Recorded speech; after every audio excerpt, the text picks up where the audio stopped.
Dead Parade, bercerita tentang penghakiman manusia yang sudah meninggal.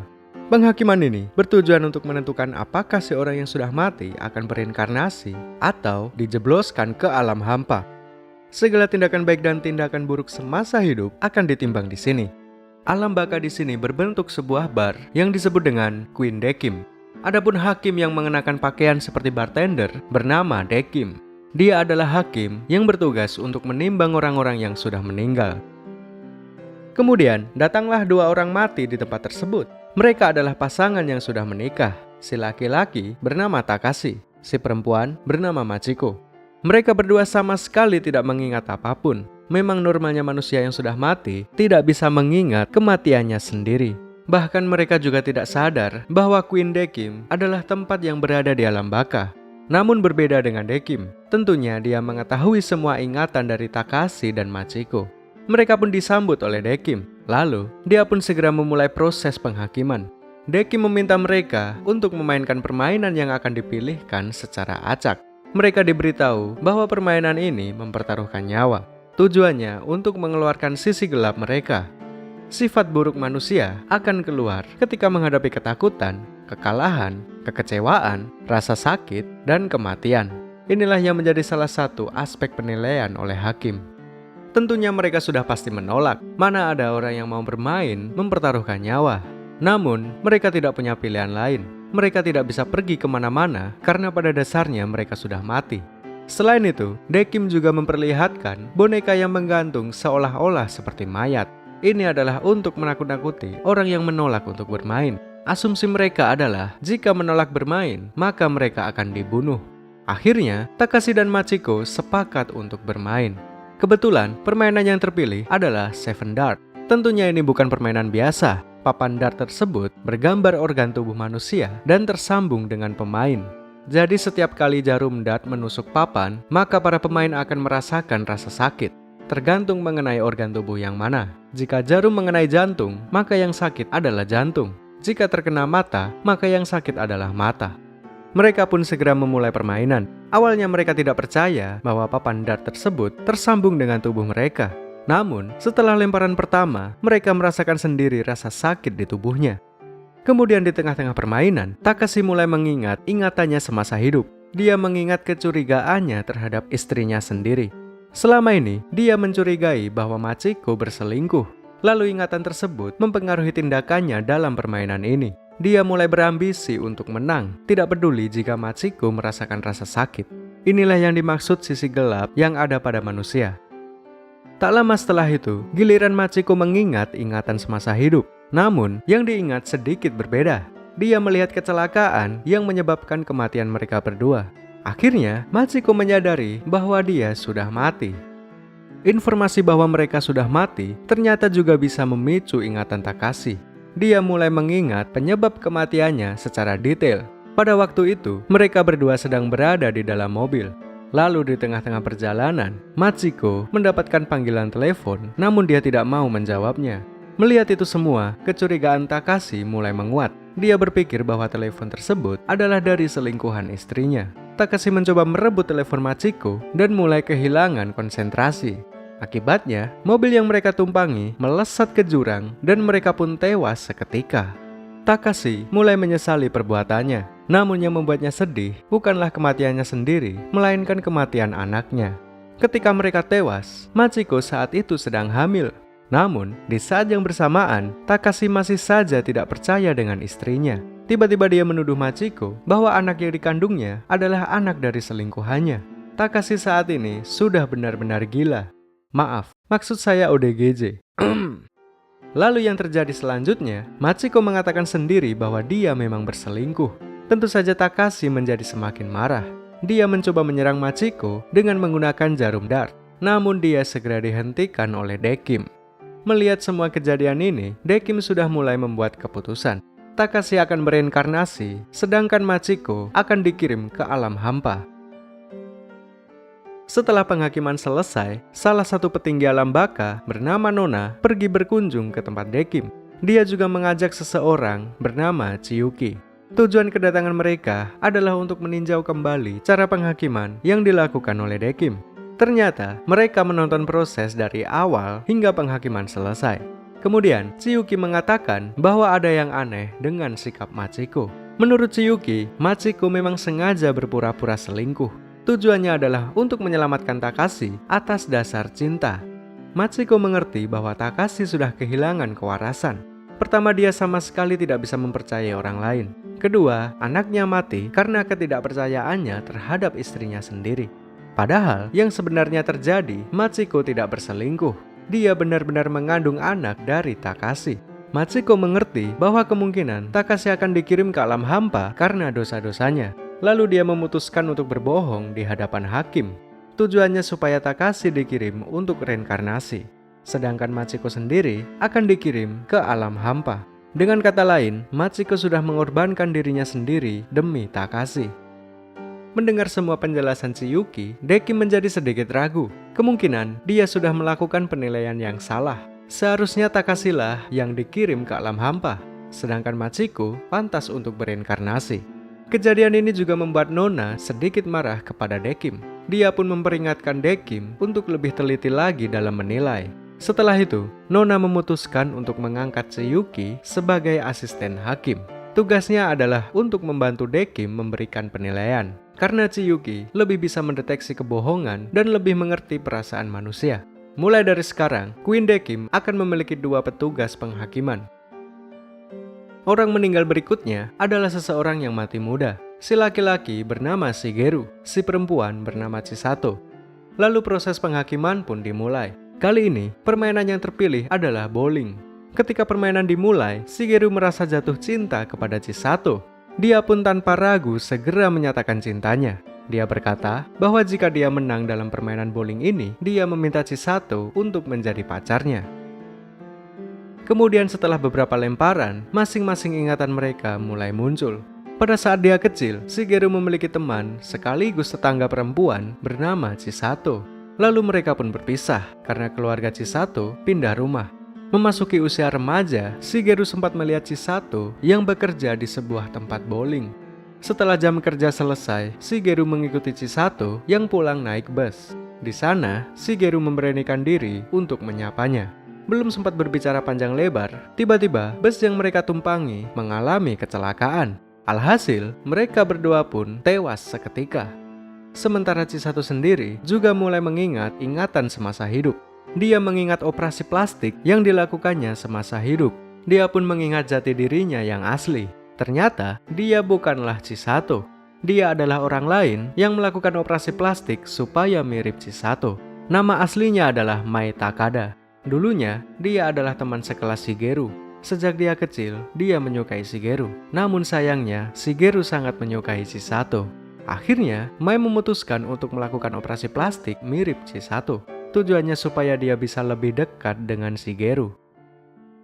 Kini mereka berdua dipertemukan kembali di alam baka. Dua-duanya sudah mengetahui fakta bahwa mereka sudah meninggal. Lalu, Shigeru tetap menyatakan cintanya meskipun dia tahu bahwa perempuan di depannya bukanlah Chisato. Kemudian, Mai menerima cinta Shigeru dan mereka pun resmi berpacaran setelah meninggal. Kemudian mereka berdua meminta waktu untuk berkencan sebelum dikirim. Deki mengabulkan permintaan mereka. Mereka pun berkencan dan merasa bahagia dan akhirnya kembali berpisah. Melihat semua kejadian ini, hakim memutuskan untuk membuat mereka berdua bereinkarnasi. Kali ini tidak ada yang dikirim ke alam hampa. Orang mampus berikutnya adalah pria dewasa bernama Yosuke dan seorang perempuan bernama Misaki. Yosuke adalah anak broken home. Orang tuanya bercerai, lalu ayahnya menikah lagi dan dia memiliki ibu tiri. Sedangkan Misaki adalah seorang selebriti yang terkenal. Dia seringkali syuting acara reality show di mana semua kegiatannya diekspos media. Bahkan ketika dia tiba di Queen Dekim, dia mengira bahwa tempat ini adalah studio. Dia berpikir bahwa dirinya saat ini sedang direkam untuk sebuah acara reality show. Permainan yang terpilih kali ini adalah fighting game. Awalnya mereka cukup menikmati game ini dengan asumsi bahwa ini semua adalah acara TV. Di tengah-tengah permainan, Dekim menggunakan semacam alat yang bisa merusak konsol game tersebut. Orang pertama yang diuji adalah Yosuke. Kontrolernya rusak dan dia harus kalah karena itu. Tentunya dia merasa jengkel, namun dia masih bisa mengendalikan emosinya. Setelah mengalami kekalahan, Yosuke akhirnya menyadari bahwa semua ini bukanlah acara TV. Setelah itu, barulah Deki menjelaskan sebagian dari apa yang terjadi di sini. Dia berkata bahwa permainan ini wajib diselesaikan. Dia tidak mengatakan sedikit pun tentang kematian. Dari sinilah Misaki berasumsi bahwa yang kalah dari permainan ini akan dibunuh. Dia berpikir demikian karena melihat boneka yang digantung mirip seperti mayat. Sisi gelapnya mulai muncul. Dia tidak mau kalah karena takut akan kematian.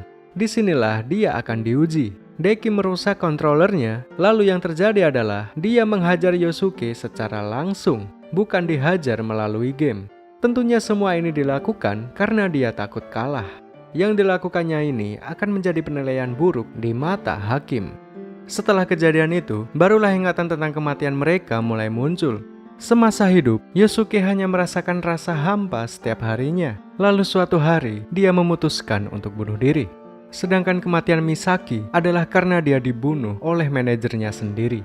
Dia adalah selebriti yang arogan. Dia sering memukul manajernya sendiri hanya karena kesalahan kecil. Lama-kelamaan kemarahan si manajer menumpuk, dan akhirnya dia kilaf membunuh Misaki.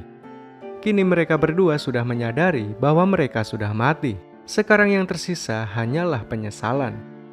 Proses penghakiman sudah selesai. Yosuke akan dikirim untuk reinkarnasi, sedangkan Misaki dikirim ke alam hampa. Orang mati berikutnya adalah laki-laki bernama Harada dan perempuan bernama Mayu. Harada adalah salah satu anggota boyband yang sangat terkenal bernama CHA. Sedangkan Mayu adalah fans berat dari Harada. Atau bisa juga dibilang, Mayu adalah CHA Army. Ironisnya, semasa hidup, Mayu hanya bisa melihat Harada dari kejauhan, atau mengkoleksi foto-fotonya, atau membeli CHA Mil. Kini Mayu akhirnya bisa berdekatan dan bahkan saling berbicara. Tapi setelah meninggal. Jadi pelajaran yang bisa kita ambil adalah, kita masih bisa bertemu dengan boyband idola kita. Hanya saja syaratnya adalah meninggal. Penghakiman kali ini tidak dilakukan oleh Dekim, tapi dilaksanakan oleh hakim lain bernama Ginty. Tanpa berlama-lama, Ginty segera membawa mereka ke tempat permainan. Permainan yang terpilih kali ini adalah Twister. Seperti biasa, di tengah-tengah permainan, mereka mulai mengingat ingatan semasa hidup. Dulunya, Harada adalah seorang playboy. Dia sempat berpacaran dengan fansnya bernama Kana. Lalu suatu hari, Harada memutuskan Kana dengan senyuman tanpa rasa bersalah sama sekali. Kana menjadi sedih dan melakukan bunuh diri. Setelah itu, Harada berpacaran dengan adik Kana bernama Lisa. Namun ternyata tujuan Lisa mendekati Harada adalah untuk balas dendam. Dia membunuh Harada dengan menggunakan bom yang dipasang di kamar. Sedangkan kematian Mayu disebabkan oleh kecerobohannya sendiri. Dia terpeleset sabun di kamar mandi setelah menonton konser CHA. Karena saking senangnya, dia sampai tidak memperhatikan lingkungan di sekitarnya. Alhasil, dia pun terjatuh, lalu kepalanya membentur benda keras, dan akhirnya dia meninggal. Setelah menyelesaikan permainan, tibalah saatnya penentuan kemana mereka akan dikirim. Ginty sudah membuat keputusan bahwa Harada akan dikirim ke alam hampa, sedangkan Mayu akan bereinkarnasi. Namun terjadi sesuatu yang tidak terduga. Mayu tidak tega jika Harada dikirim ke alam hampa. Dia pun mencoba negosiasi dengan Ginty. Dia meminta untuk menghatikan Harada untuk dikirim ke alam hampa. Semua ini dilakukan karena rasa sukanya terhadap Harada. Tentunya Ginty tidak bisa mengabulkan permintaan tersebut. Lalu secara mengejutkan, Mayu meminta untuk dikirim ke alam hampa bersama dengan Harada. Bahkan perasaan suka terhadap idolanya terbawa sampai mati. Dia rela dijebloskan ke alam hampa asalkan bersama dengan Harada. Orang mati berikutnya adalah seorang detektif paruh baya bernama Tatsumi dan seorang laki-laki muda berusia 22 tahun bernama Shimada. Permainan yang terpilih kali ini adalah air hoki. Seperti biasa, ketika mereka sedang bermain, ingatan mereka semasa hidup mulai muncul. Tatsumi adalah seorang detektif yang sangat patuh dengan hukum. Lalu suatu hari, istrinya mati dibunuh oleh seseorang. Sejak saat itu, Tatsumi sudah tidak peduli lagi dengan hukum. Dia mencari pelaku pembunuhan istrinya dengan maksud untuk balas dendam. Lalu setelah ketemu, Tatsumi membunuh si pelaku dengan tangannya sendiri. Semenjak kejadian itu, Tatsumi mulai main hakim sendiri. Dia menangani kasus pemerkosaan dan pelakunya sudah diketahui, tinggal ditangkap saja. Ketika dia mengunjungi tempat tinggal si pelaku, Tatsumi melihat si pelaku sudah tewas berlumuran darah. Hanya selang beberapa detik, tiba-tiba Tatsumi ditusuk oleh seseorang dari belakang. Dan secara mengejutkan, orang yang menusuk Tatsumi adalah Shimada. Semua ini terjadi karena kesalahpahaman. Shimada memiliki adik yang menjadi korban pemerkosaan. Dia pun mendendam dan berniat untuk membunuh si pelaku. Setelah berhasil membalaskan dendamnya, secara kebetulan Tatsumi datang ke tempat tersebut. Inilah yang menjadi awal kesalahpahaman. Shimada mengira bahwa Tatsumi adalah teman dari si pelaku. Padahal Tatsumi adalah detektif. Karena dibutakan oleh kebencian, Shimada pun membunuh Tatsumi tanpa mengetahui siapa dia. Sekarang mereka berdua berada di alam baka. Dekim pun memutuskan untuk menjebloskan mereka berdua ke alam hampa. Dua-duanya adalah seorang pembunuh. Dua-duanya sudah dibutakan oleh dendam. Kali ini tidak ada yang pantas bereinkarnasi. Orang meninggal berikutnya adalah nenek-nenek bernama Sachiko. Permainan yang terpilih untuknya adalah kartu. Namun kali ini sedikit berbeda. Sachiko akan memainkan kartu bersama dengan Dekim dan juga Chiyuki. Lalu di tengah-tengah permainan, Sachiko mulai mengingat kehidupannya sebelum mati. Ingatannya terpicu karena melihat gambar pada kartu. Pada masa hidupnya, Sachiko adalah seorang mangaka. Dia sudah menikah, namun dia tidak bisa memiliki anak. Suatu hari dia terpikirkan sebuah ide untuk membuat karakter manga berwujud anak kecil yang menaiki ayam. Akan tetapi ide tersebut tidak pernah direalisasikan. Dia tidak pernah menggambar karakter tersebut. Dan sekarang, dia sangat terkejut melihat karakter tersebut ada pada kartu. Bagaimana mungkin karakter yang hanya ada di angan-angannya tergambar pada kartu? Dari sinilah dia menyadari bahwa saat ini dia sedang berada di alam baka. Dia sudah sadar bahwa dia sudah mati, namun ingatan tentang kematiannya masih belum muncul. Tidak seperti orang lain, Sachiko justru merasakan ketenangan dalam hatinya. Dia bisa menerima fakta kematiannya dengan senyuman. Ini adalah pertama kalinya Dekim melihat manusia meninggal dengan damai. Akhirnya dia pun memutuskan untuk mengirim Sachiko untuk bereinkarnasi.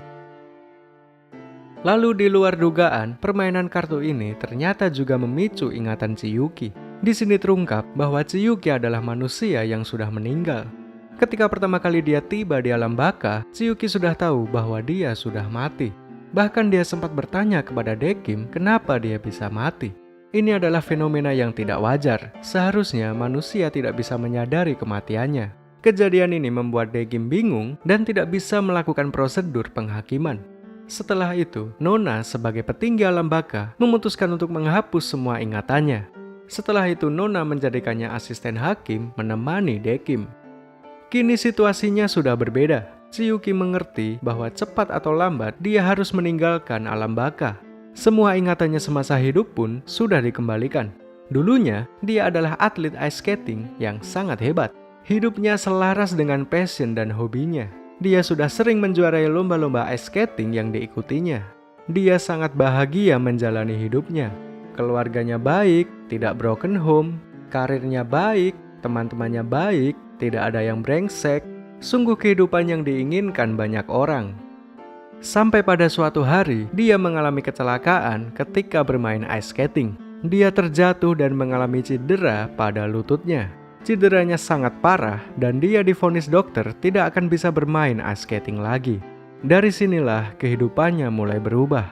Dia mengalami depresi berat. Ice skating adalah segalanya baginya. Tidak bisa bermain ice skating sama dengan akhir dari segalanya.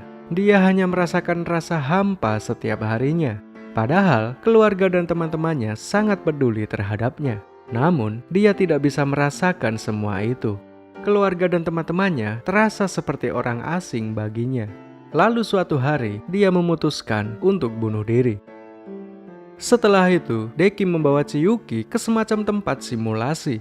Ini adalah bentuk penghakiman untuk Chiyuki. Jika orang lain menggunakan permainan, Chiyuki agak sedikit spesial, yaitu menggunakan simulasi.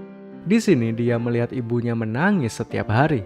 Dari sinilah dia baru menyadari bahwa tindakan bunuh diri juga berdampak pada orang-orang terdekatnya. Bahkan ibunya sampai menyalahkan diri sendiri karena tidak bisa mengerti perasaan anaknya. Melihat semua ini, barulah dia merasakan penyesalan. Rasanya ingin sekali kembali hidup dan meminta maaf kepada ibunya. Namun sayangnya, dia sudah mati. Lalu tiba-tiba saja simulasi tersebut berhenti karena Dekim juga ikut menangis merasakan kesedihan yang dirasakan Chiyuki. Setelah simulasi selesai, Chiyuki siap menerima apapun keputusan dari Dekim. Kemudian, Dekim mengirimnya untuk bereinkarnasi. Pertemuannya dengan Chiyuki membuatnya belajar banyak tentang perasaan manusia. Mulai dari sekarang, Dekim akan bisa lebih bijak lagi dalam melakukan penghakiman. Jadi pelajaran apa yang bisa kita ambil? Sebesar apapun masalah yang kita hadapi, jangan bunuh diri. Death Parade selesai.